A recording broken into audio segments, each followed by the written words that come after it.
This is an island surrounded by water, big water, ocean water.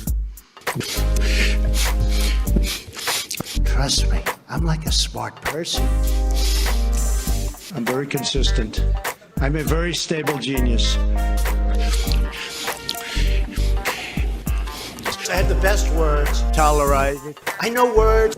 Mike Pounds. I hope they now go and take a look at the oranges of the investigation. But there's no better word than stupid. Anonymous, really anonymous. I'm very highly educated. One of the wettest we've ever seen from the standpoint of water. I had the best words. God bless the United States.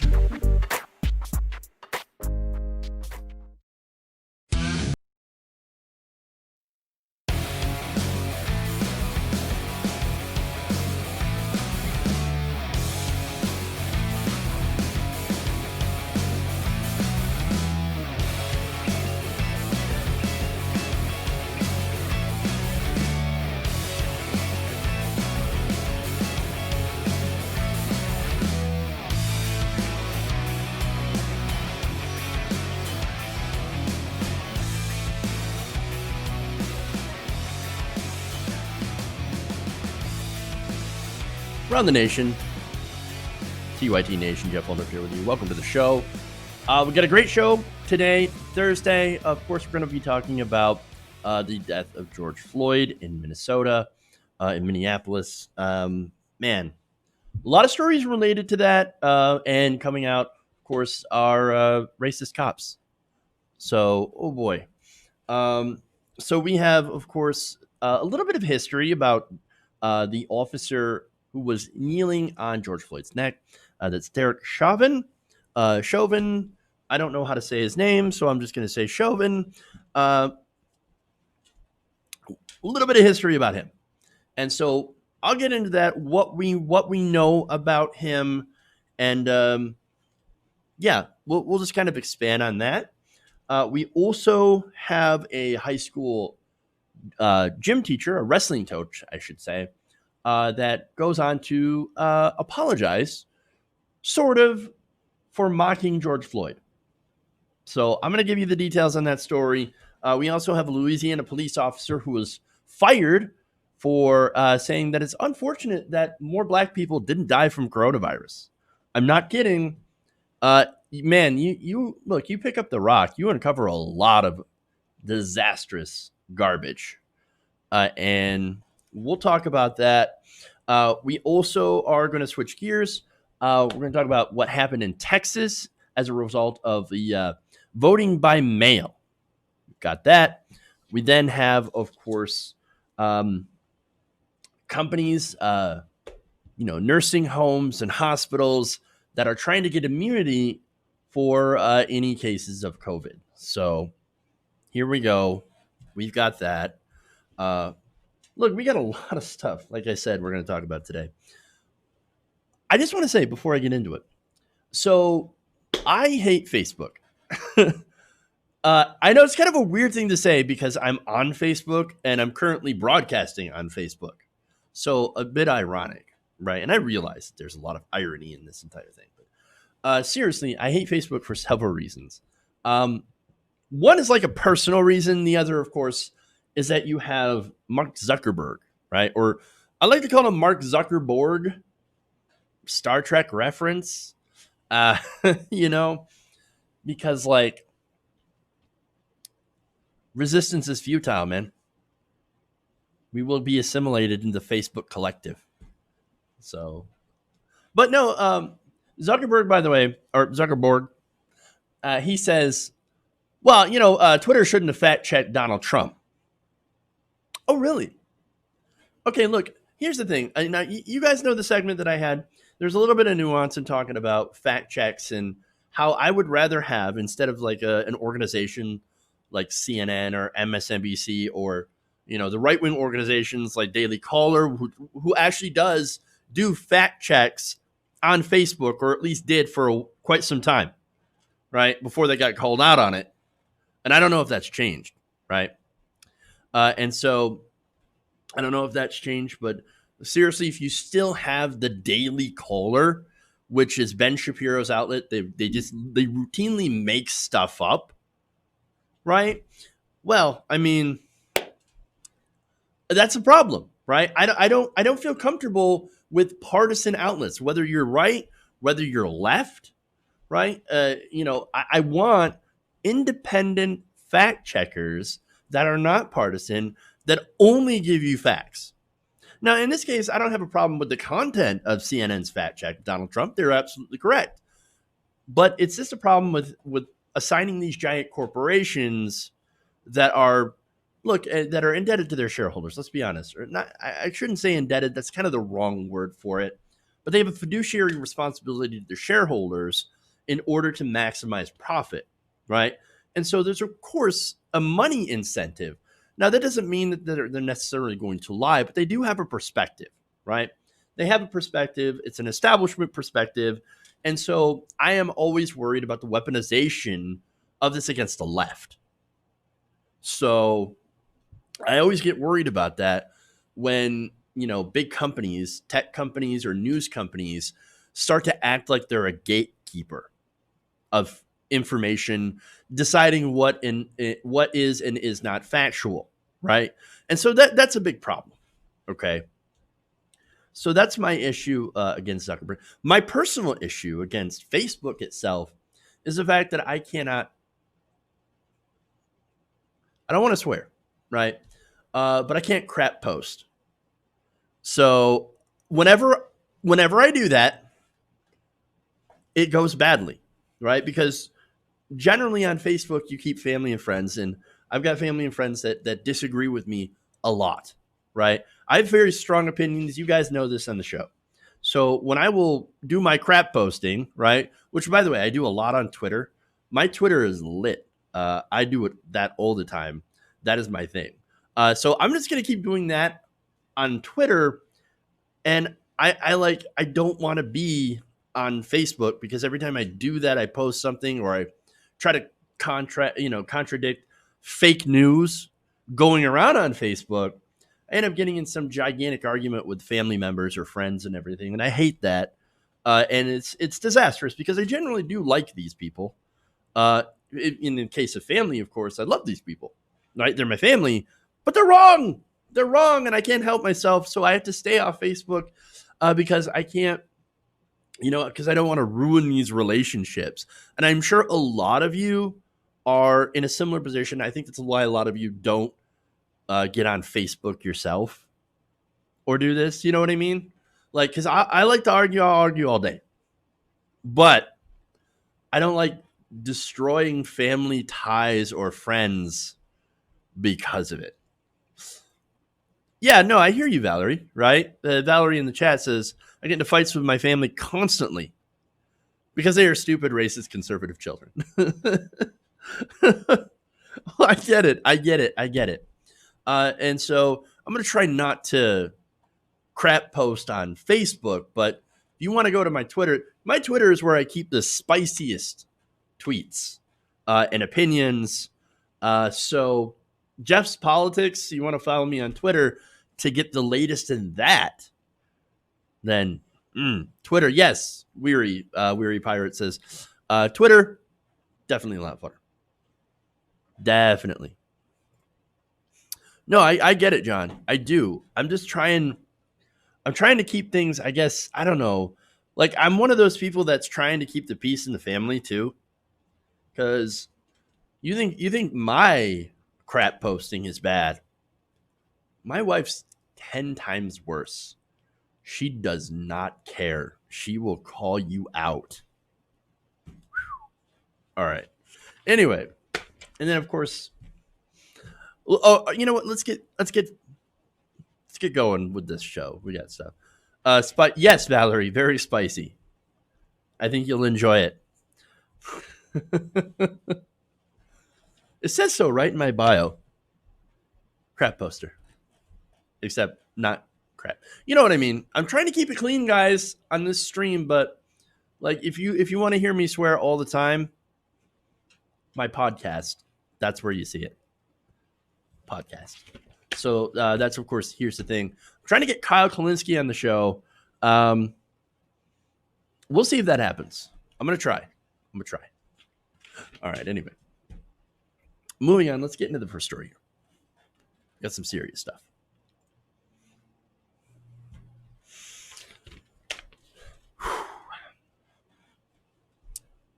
It appears that the Minneapolis police officer whose actions had led to the death of George Floyd had a history of complaints against him.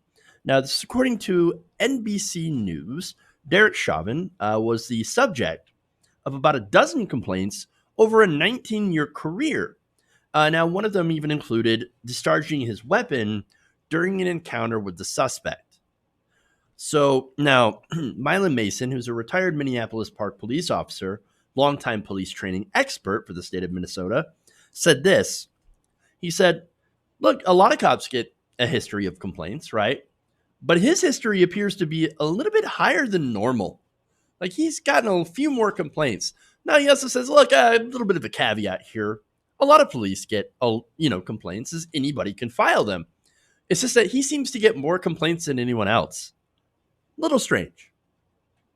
But then when you look at what he did, which is clearly on camera, literally having his knee on a man's neck during an arrest. This is someone who was not resisting arrest, who was not violent, who, was like asking for, hey, he begging for air, begging for something to drink during the time that he was down on the ground before he passed out, lost consciousness, and then died, basically.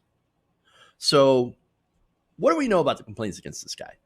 It turns out we don't know a whole lot. So I'm going to go through some of these, and you're going to see a pattern here. Now, in 2006, Chauvin was one of 6 officers from the 3rd Precinct who responded to a stabbing at a Minneapolis home. Police said Wayne Reyes stabbed his friend and his girlfriend and threatened to kill them all with a shotgun. Well, that's a pretty serious crime. And so this seems like a very dangerous person, right? So now police had pursued Reyes, who fled in his truck, got out with a shotgun, and of course, several officers fired multiple shots, killing the man, police said in a report. However, it was unclear during the initial investigation which officers fired their weapons and whether Reyes had actually made any verbal or physical threats. So we don't know what happened, really, the details of it. All of the officers, including Chauvin, were put on paid leave during an investigation, which is standard protocol, right? And it is unclear what happened with the investigation. Minneapolis police, of course, did not respond to a request for Chauvin's service record. So I don't know what happened there, and we don't know what happened. Now, maybe they were threatened. Maybe he was, maybe all of those officers were completely within their rights to kill Mr. Reyes. We don't know. I don't know. There's no details. So I don't know. Man. Same year, Chauvin and 7 others were named in an unrelated federal lawsuit filed by an inmate at the Minnesota Correctional Facility, Lino Lakes. Further information was not available. Records showed the case was dismissed without prejudice in 2007. And without prejudice, I believe, means they can file again. With prejudice, if it's, if it is excused with prejudice, it means that you cannot file again. So I don't know necessarily if that means that there was something there to that case. I don't know. Now, in 2008, Chauvin and a second officer were called to a residence for a domestic disturbance. According to police, Ira Littell Toles was holed up in a bathroom and tried to escape when Chauvin got inside. When Toles refused to obey Chauvin's order to get down, police said a struggle began, and Toles allegedly grabbed for his weapon. And look, we've seen that. Sometimes they do grab for weapons. Sometimes that's an excuse to beat the crap out of them. Chauvin, in this case, didn't just beat the crap out of him. Fired twice, hitting Toles in the abdomen. Now, Toles was taken to the hospital and survived. Again, we don't know the details of this, right? However, Chauvin and the other officer, who was not named, were placed on paid leave during an investigation, which is standard protocol. Police did not respond to a request for information about the outcome of the investigation. Again, we have no information here, right? The newspaper said that earlier in 2008, Chauvin was awarded a Department Medal of Valor for his response in an incident involving a man armed with a gun. He was recognized again in 2009 by that same police department.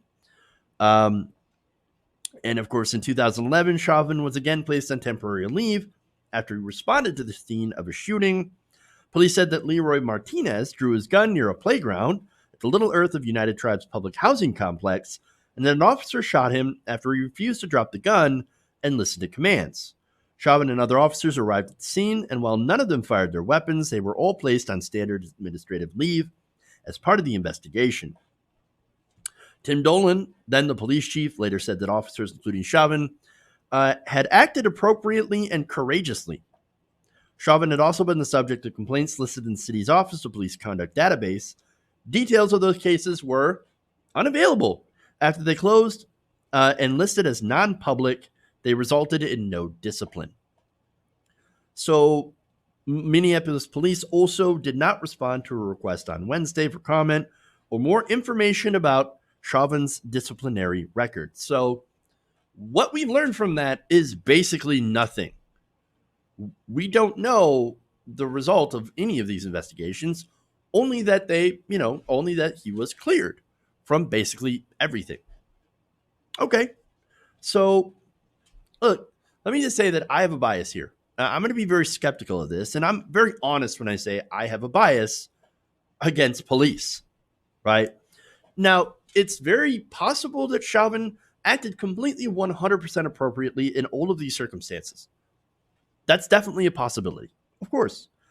But what they can't argue against is the fact that his actions actually did lead to the needless death of George Floyd.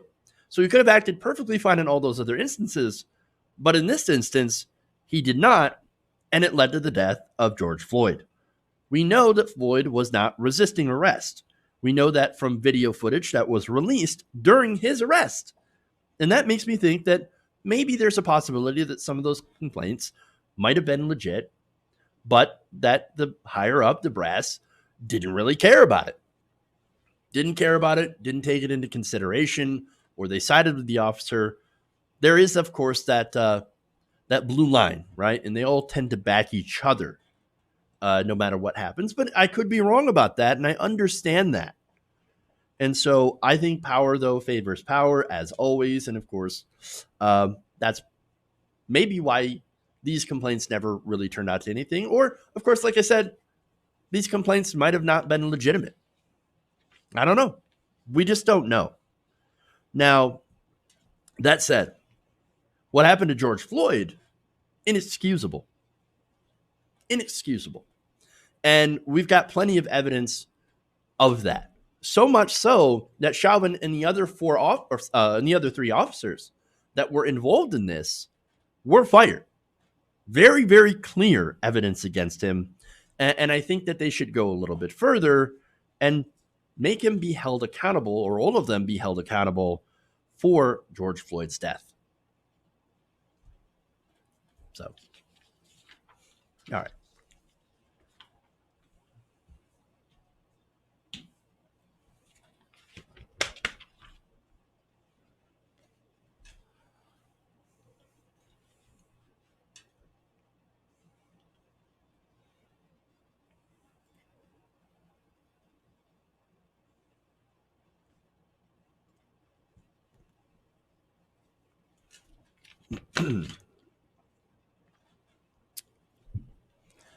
A high school wrestling coach in Washington was caught mocking the death of George Floyd in a post on Facebook.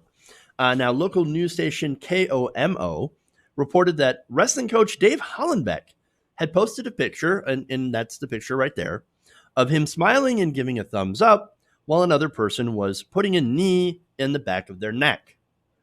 Now, Hollenbeck says, well, that proved that Floyd couldn't have died from, having the officer keep his knee on the back of his neck.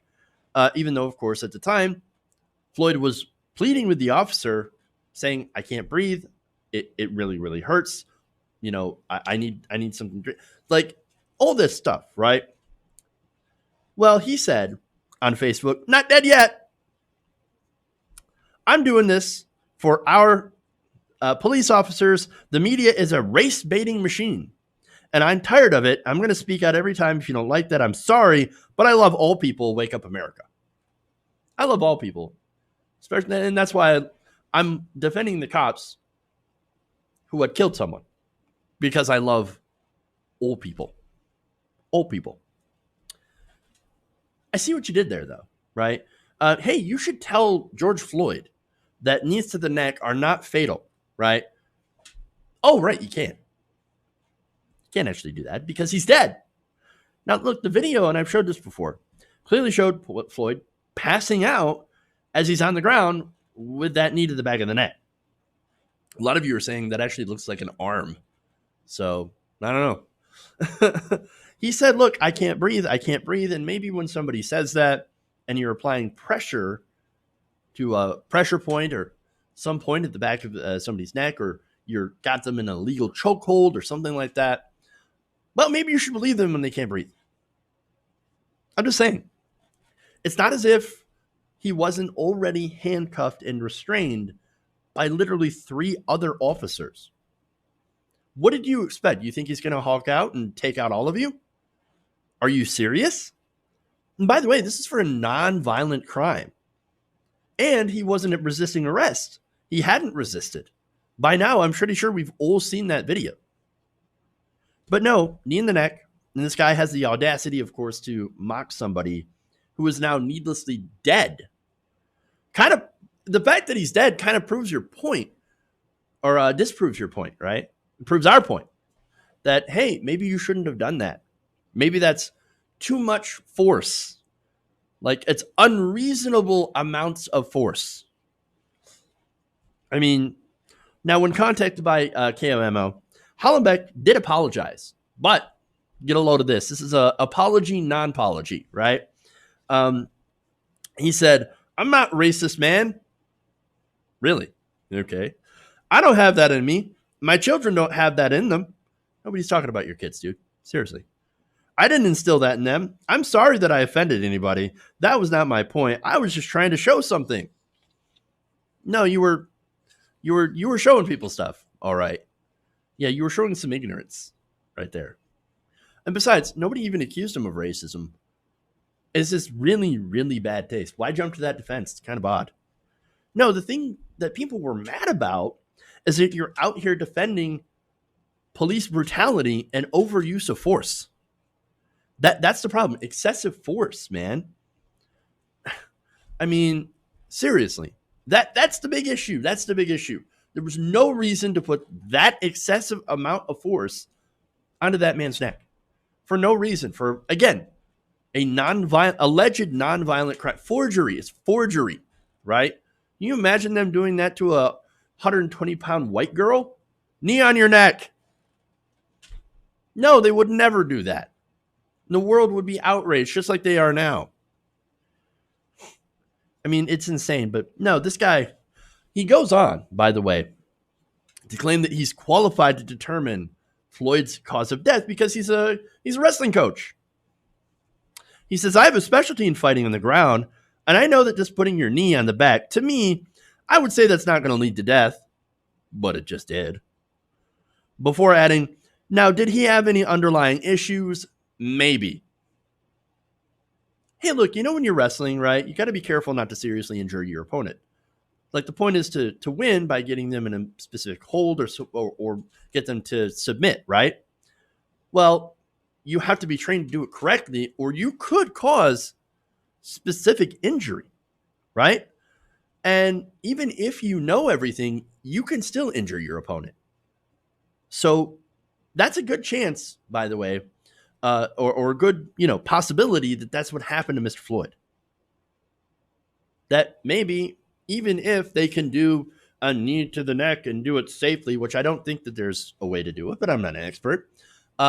Maybe there's a situation that either he maybe did it to the wrong place, maybe, which I wouldn't think doing it to the neck at all is a good place at all, especially considering the fact that he's already restrained. I mean, I don't know, but something happened here, and something caused the death of Mr. Floyd, and it just happened to be after he had passed out from having a knee to the back of his neck. I mean, it's really kind of simple when you look at it. Are you really going to argue? Say, no, that wasn't it. It's not the cop's fault at all. It was his fault. It's a way of blaming the victim in a way. Like, hey, he had probably some other condition or something. It's not the cop's fault. He didn't do it. He didn't do anything. Really? Really? I mean, look. The guy was saying, I can't breathe. You think that if Chauvin was worried about this, he would have taken the knee off his neck and said, oh, okay, yeah, I hear you. I've got you already. So you're restrained properly, all that stuff. So you're not a danger to me. So I can take this off your neck. Well, he didn't. This is indefensible. Even the Minneapolis PD thought that it was so egregiously over the top that they fired all the officers. And now the mayor is even calling for these officers to be brought up on charges. I don't know what the hell that you were thinking when you were trying to prove your point. To me, it sounds like some bootlicking. Like police bootlicking. That's what this is. Anything to blame to place the blame directly on the victim. And that's exactly what he's doing. He's blaming the victim and letting these cops get a free pass. It's disgusting. All right.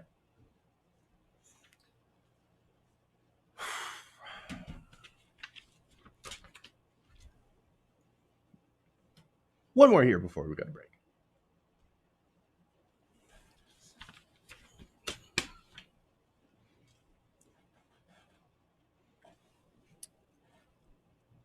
A Louisiana police officer was recently fired over an incredibly racist and disturbing comment.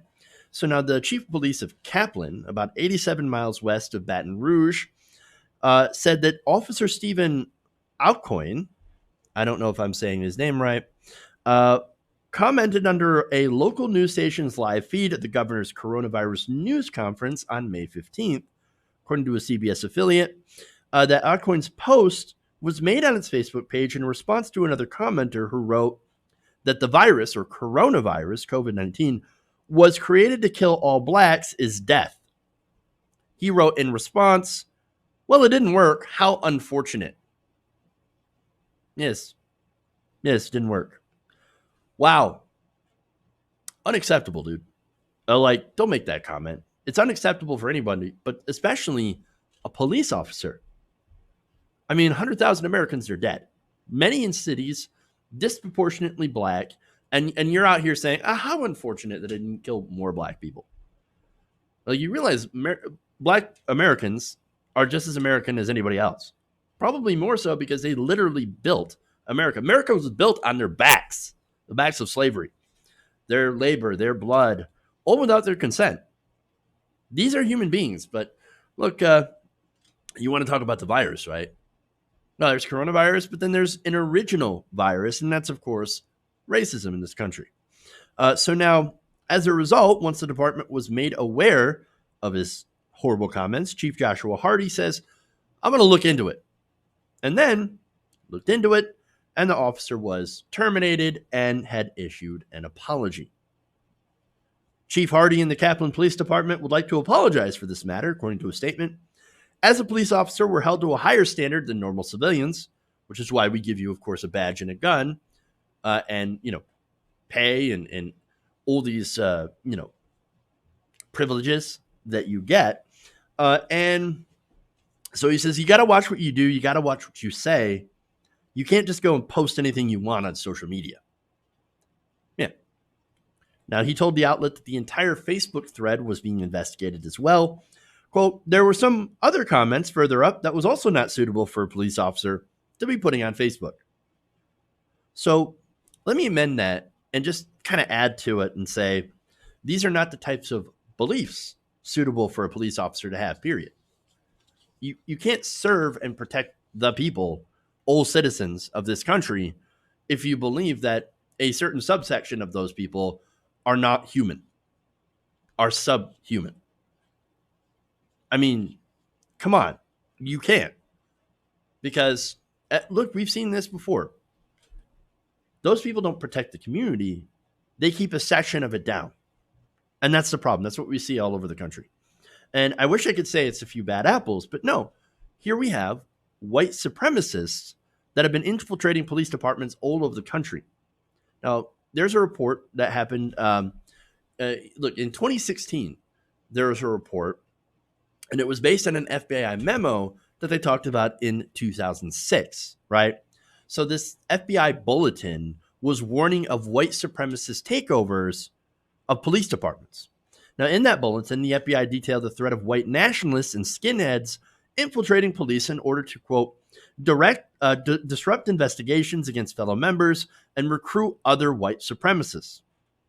The bulletin was released during a period of scandal for many law enforcement agencies throughout the country, including a neo-Nazi gang formed by members of the LA County Sheriff's Department who spent their time, of course, harassing Black and Latino communities. Yeah. Similar investigations revealed officers and entire agencies with hate group ties in Illinois, Ohio, and Texas. In the bulletin, the FBI identified white supremacists in law enforcement as a concern because of their access to both restricted areas vulnerable to sabotage and elected officials or people who could be seen as potential targets for violence. The memo also warned of something called ghost skins, hate group members who don't overtly display their beliefs in order to blend into society and covertly advance white supremacist causes. At least one white supremacist group had reportedly encouraged ghost skins to seek positions in law enforcement for the capability of alerting skinhead crews of pending investigative action against them. So this bulletin was 14 years ago, 2006. It was during the Bush administration, right? Of course, this comes out, conservatives flip out. Oh my God, how dare you, right? How dare you go after white supremacists? We can't do that. No, we got to go after the Muslims because the Muslims are very, very dangerous, right? In America? No, we actually have more people that are killed by white supremacist anti-government groups than radical Muslims. And yet we don't look into, I mean, we should be looking into both because both are threats, but one threat is obviously much bigger than the other.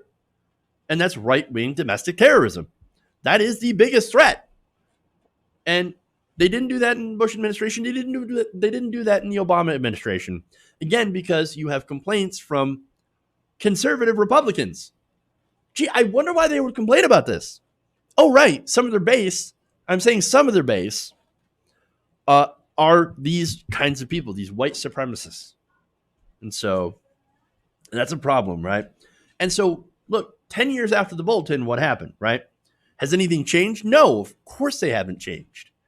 Neither the FBI nor state and local law enforcement agencies have established any system for vetting personnel for potential links to white supremacist hate groups. I bet you dollars to donuts, a lot of these bad cops are part of these groups. Or they have white supremacist views, or at least they're just kind of racist. And people wonder why Black people don't trust the police. Not only do they defend white supremacy, but they also defend established structures of moneyed power that disenfranchise not only minorities, of course, but the poor as well. We're not going to see a big change when it comes to policing until we change the culture, the training, and of course, root out those who seek out this power only to abuse it. Until then, we're going to have a system of injustice, systemic injustice, racism, and hatred. All right. We're going to take a break. We're going to come back. We're going to switch gears here. We're going to talk about, of course, vote by mail.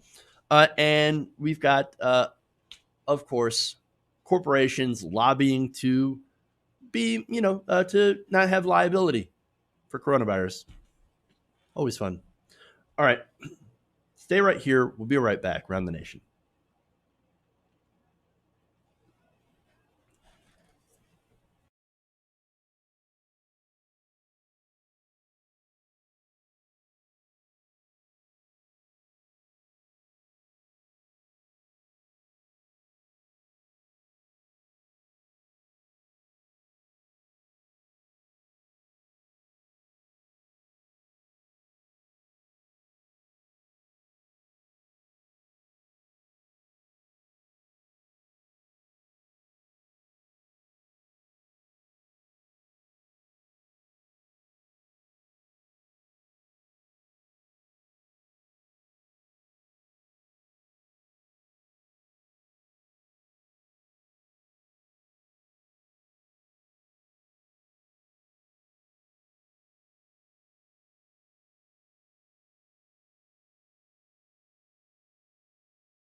Mike Pounds.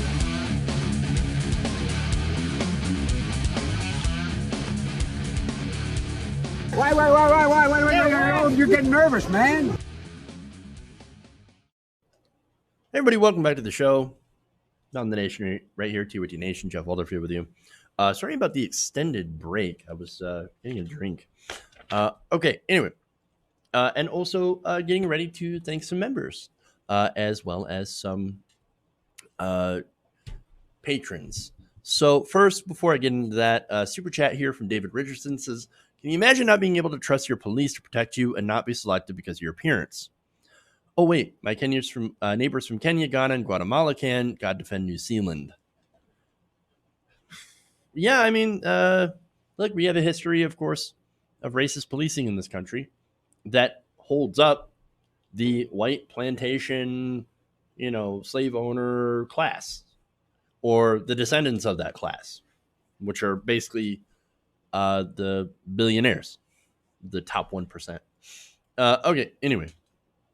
So, patrons, I want to give a shout out to Lonnie Prillerman and Gail Madera. So thank you. It's patreon.com/TYT Nation. That's supported independent progressive media.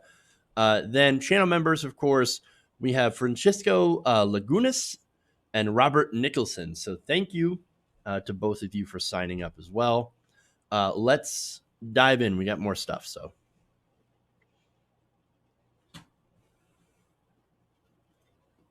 All right.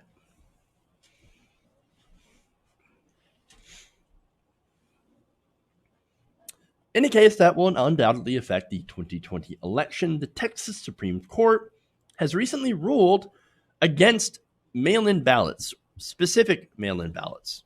So now the nine-member court agreed with the arguments of Texas Attorney General Ken Paxton that basically they agreed that the risk of contracting coronavirus as a result of doing, of course, in-person voting does not meet the state's qualifications for voting by mail. The court wrote, we agree with the state that a voter's lack of immunity to COVID-19 without more is not a disability as defined by the election code. In Texas, voters can qualify for mail-in ballots only if they're 65 years or older, have a disability or an illness, will be out of the country during an election period, or are in jail. The Texas election code defines disability as a sickness or physical condition that prevents a voter from appearing in person without the risk of injuring a voter's health. Now, coronavirus is very contagious, and it can be deadly to people with who are immunocompromised and have underlying conditions. And so you would think that this does fit their definition of disability because it can injure the voter's health as it can spread very rapidly when it comes to, of course, unshielded, unclean surfaces. It can hang around in the air in enclosed spaces, all that stuff, right? So now I understand why they tended to go in that direction. This is an old GOP Texas Supreme Court. So they're always going to be against mail-in voting anyway at this point. But they did offer a little bit of a workaround, which is interesting.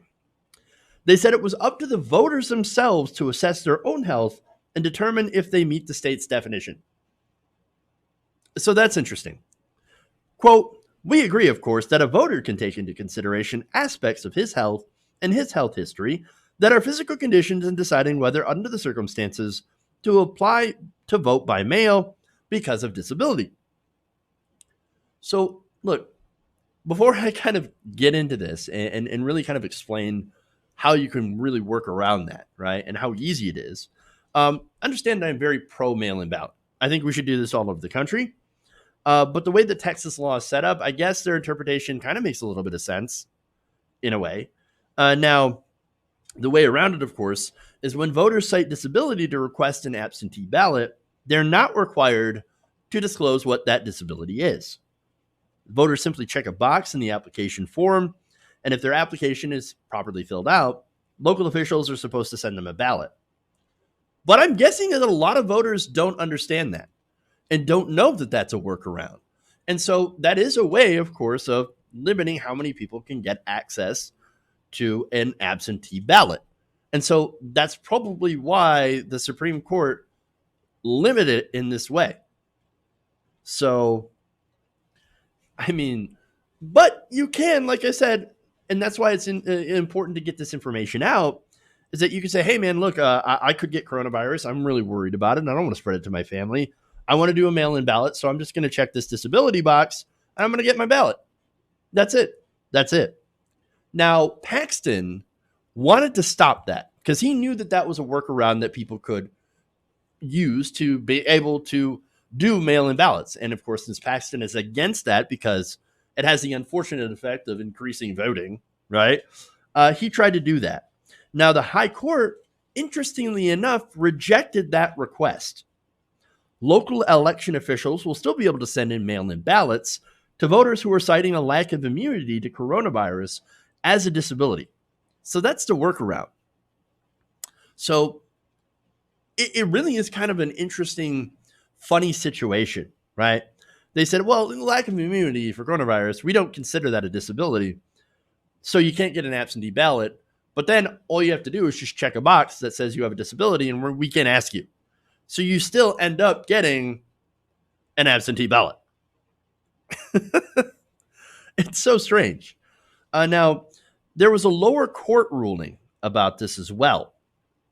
So the lower court said that voters who lack immunity to the virus could qualify for absentee ballots by citing disability. But again, the Supreme Court in Texas didn't actually try to rule on the merits of that case. And so they ended up doing the interpretation when it comes as I guess they're trying to interpret the state's eligibility for absentee voting, which again only cites disability.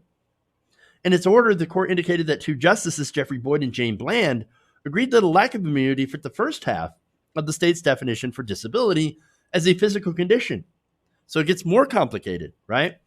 But found that it didn't meet the second half because it was, quote, highly improbable for the voters overall to contract the virus. Highly improbable, they say. Are you kidding me? Oh no, highly improbable, even though this is a very contagious virus. And that doesn't make any sense, though.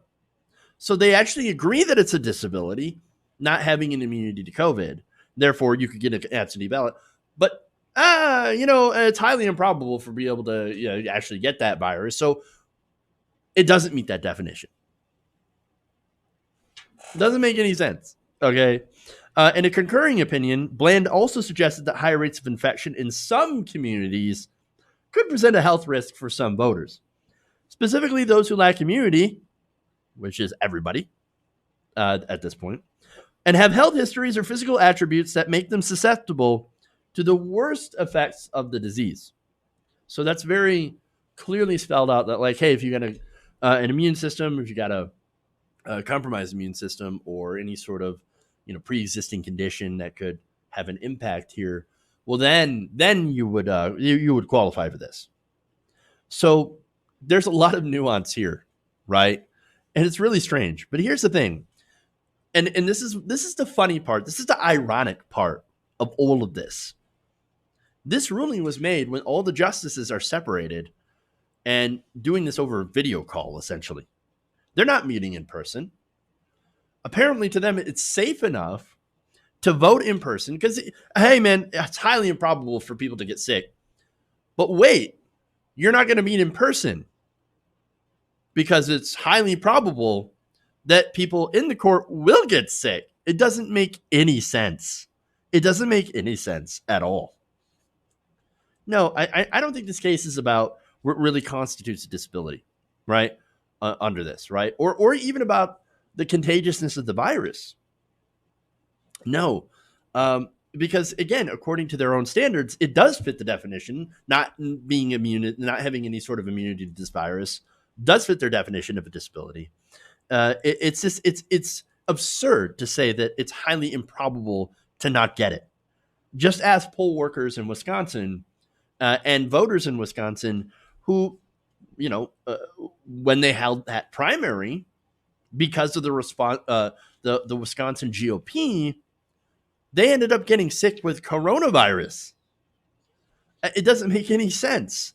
So what we need here, though, is look, we need universal mail-in ballots. That's what we need, right? Everybody across the country should be able to not just get, one if they request it. No, you should automatically get one in the mail. You just should, right? That's it. Universal mail-in ballots. Now, of course, there's a reason that people don't want that. Republican officials especially. They don't want that because Trump doesn't want that. Trump doesn't want that because he's scared that if more people vote, he might lose. No, there's no, I don't think there's any reason for you to be afraid of that, right? Unless you know that deep down, your positions are not popular and that you're an unpopular president.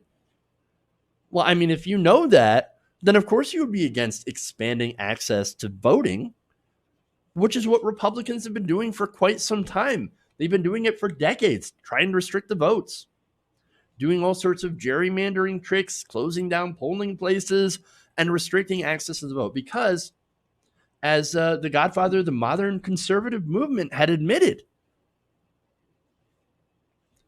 if more people turn out to vote, we tend to lose. Look up Goo syndrome.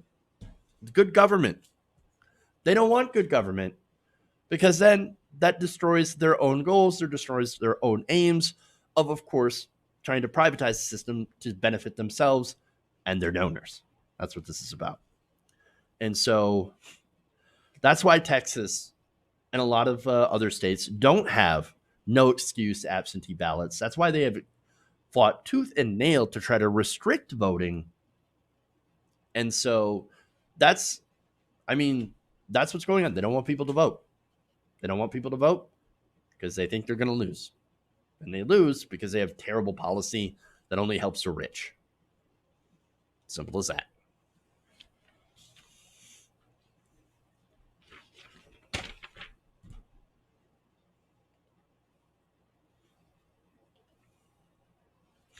All right. One more.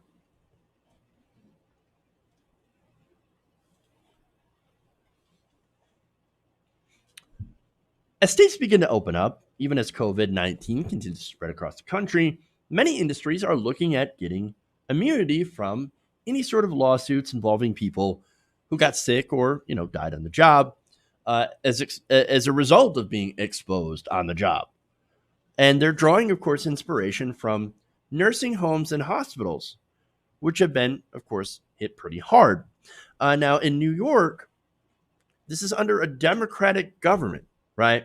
Andrew Cuomo, they were just granted immunity after giving massive donations to the campaign of Cuomo. So understand, you've got some corruption going on here. Oh, I know, corruption in New York? Oh, I wouldn't imagine, right? Now, in fact, all over the country, hospital and nursing home companies are pushing for state laws that would shield liability immunity after giving massive donations to, of course, these governors and these people, these lawmakers, essentially, right? So now these laws would shield corporate executives, board members, and owners from civil litigation and government prosecution as a result of exposing employees and people under their care to COVID-19. According to David Sirota, who reviewed campaign finance data, it suggests that these industries are well positioned to be able to use that influence in their lobbying to lobby, of course, state politicians. Now, hospital and nursing homes have collectively put more than $98 million into state politics in the last election cycle, as well as the current one, according to data from the National Institute of Money and Politics. What has been the effect of this? Well, you've had 19 states that have already issued new executive orders or laws granting a form of liability protection to hospital and nursing home corporations. These companies spent a combined $44 million in lobbying. Among the states that have granted that immunity, the largest amounts of cash went to Massachusetts. That's $25 million. Illinois, $5.6 million. New York, $5.2 million. Arkansas, $1 million. And of course, Michigan, $1 million. Now, that's not all. Healthcare lobbying is the healthcare lobby is also pushing Texas Republican Governor Greg Abbott to shield its executives from corporate liability, as litigation has already started there against the nursing home industry. Hospital and nursing home interests have also delivered more than $1.7 million to Texas candidates and political committees since 2017, so there's a lot of money. That includes more than $334,000 to Governor Abbott's campaign. So, of course, right? But Texas, not the only place. They're also pushing in California. They're trying to get California Democratic Governor Gavin Newsom to issue his own executive order, shielding healthcare industry executives from legal liability during the pandemic. Hospital and nursing home interests have delivered more than $21 million to California candidates and political committees since 2017. That includes more than $2.8 million to the California Democratic Party. So understand, it doesn't matter what party you belong to. Corruption is corruption. And these lobbyists are trying to buy off these politicians in order to get liability immunity. Now, speaking of Republican governors, you also have Florida Republican Governor Ron DeSantis that is considering immunity as well. The industry has given more than $3.2 million to Florida candidates and political committees in 2017. That includes more than $800,000 to the Florida Republican Party. That does not include additional money that groups put into state politics from national groups like the party's Governors Association. For instance, in the last two election cycles, the American Healthcare Association, which represents nursing homes, has given the Democratic Governors Association $200,000 and the Republican Governors Association a total of $150,000. In that same period, HCA, a giant hospital chain, has given the Democratic Governors Association $75,000 and Republicans $425,000. Not all of the money, of course, went to candidates or political parties or groups. Some of it did actually go to direct ballot measures, including those measures to limit corporate liability. Overall, these companies are funding an effort to shield themselves from any kind of liability if people, again, in their care or on the job, get sick or die from coronavirus. And if they have that liability, what do you think is going to happen? I think they're going to be able to get away with cutting corners on safety measures, not supplying their employees with PPE, as well as, of course, poor working conditions. So here's the thing, right? Now, if you're a conservative, you're supposed to believe in, oh, that's okay.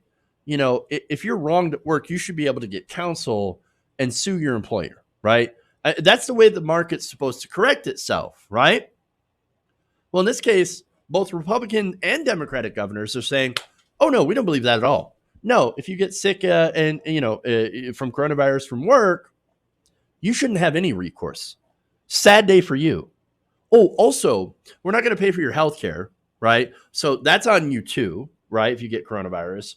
We're not going to pay for the time that you, of course, have to self-quarantine to not get anybody else sick. No, we're just not going to deal with any of that. Sorry. You're on your own, buddy. Ha! Loser. Sucker. And, by the way, we got $435 billion richer. That's, of course, billionaires and corporations in the United States. And that's during this pandemic, by the way. Who's doing the looting, right? There's looting going on. And, I mean, it's pretty big. It's pretty substantial. A lot of money being stolen by these big companies. So why don't we focus on that? And what's worse is that, look, these are just hospital corporations and of course, nursing home companies, right? They're inspiring a broader effort to shield old corporations from this, including the meatpacking industry, which, of course, has been hammered by COVID-19 cases. And you have Mitch McConnell, by the way, who's currently leading an effort to make sure that old corporations are shielded from any sort of liability as they continue to push for people to go back to work as well. I mean, this is according to McConnell, a must-pass piece of legislation. If you want more coronavirus relief, especially for the states that are running out of money, well, then you have to make sure to have all the, these corporations have 100% immunity from anything COVID related. It's not a coincidence. Not a coincidence. So just understand, follow the money. If you want to understand what they're doing and why they're doing, you just have to do one thing. You just got to follow the money. That's it. All right. That's it. That's all I got for you guys today. Thank you for going around the nation with me today. By the way, Loot the Rich Sarah, thank you, Loot. Thank you, Loot the Rich Sarah. Thank you, David, for super chats. Those, of course, go to help the show. Another way you can help the show is become a patron, patreon.com/DYDNation, or become a channel member as well. Lots of different ways to help the show in the description of this live stream and in the videos as well. So, thank you guys. Love you. And remember, change begins with you. Good night, nation. We'll see you guys and gals tomorrow. Stay safe and be careful.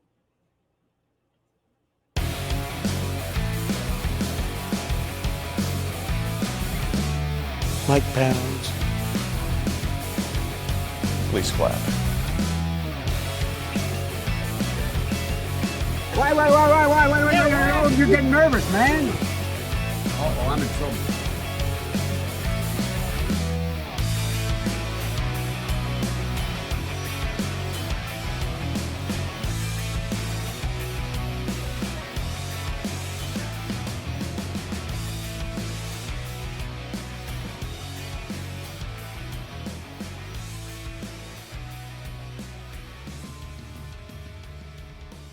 You're kicking me out the door. You're kicking me out the door.